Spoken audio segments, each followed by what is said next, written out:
Thank you very much. Thank you. As you know by now, this is the effects that I have on this app that I mischievously can put in so that it sounds like as if I'm speaking to 5,000 people.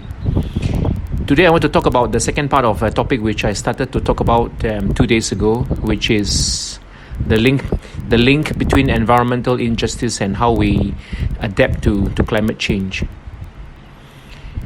Climate change adaptation strategies will be more discriminatory if we allow environmental injustice to carry on.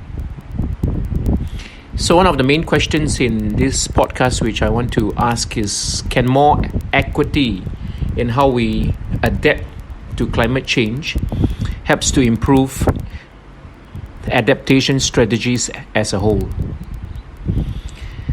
And so 2 days ago I spoke about environmental injustice. It mainly refers to the unfair or unequal distribution of resources and infrastructures to help people defend against the effects of climate change. Environmental injustice is also mainly about how groups of people, the marginalized and the poor, how certain groups of people like these two groups unfairly suffer more from the effects of climate change than the rest of us. We see environmental injustice everywhere. In developing and developed countries, we see this. We see environmental injustice manifested in more than one way. We see in the countries where we come from that there are places where people are not treated fairly in the context of defense against the effects of climate change. So that is environmental injustice, and in part one I was talking about the link between that and how we adapt to climate change.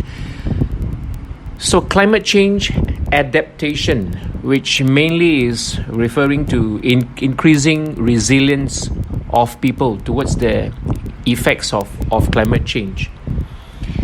Climate change adaptation also helps to reduce the vulnerabilities of people. And when we talk about environmental injustice,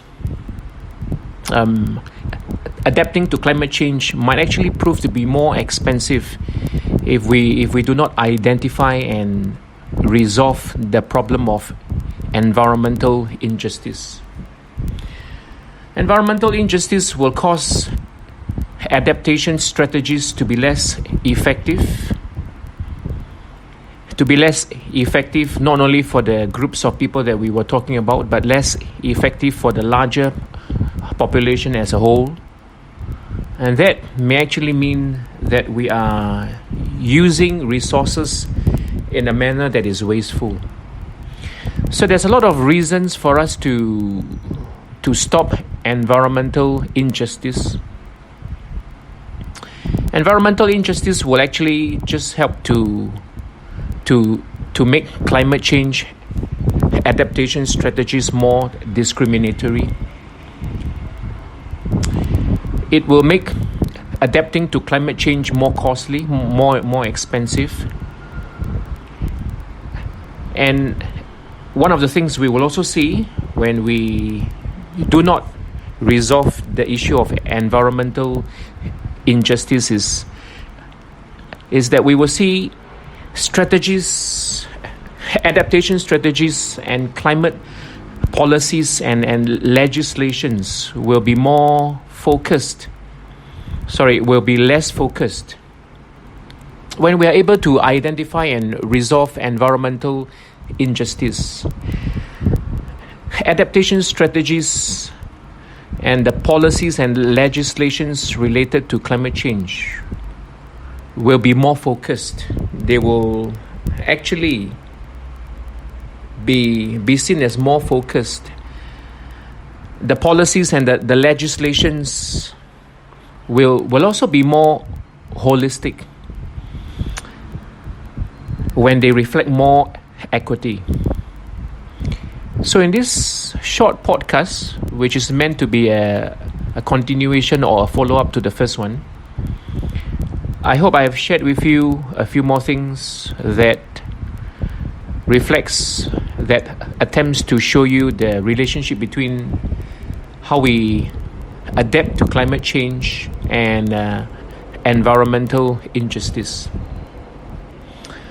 I hope you have tuned into some of the other podcasts that I have done, the other podcasts that talks about responsible tourism and topics related to sustainable development. So catch me on my future podcasts. I will do a few each week, and I thank you for tuning in.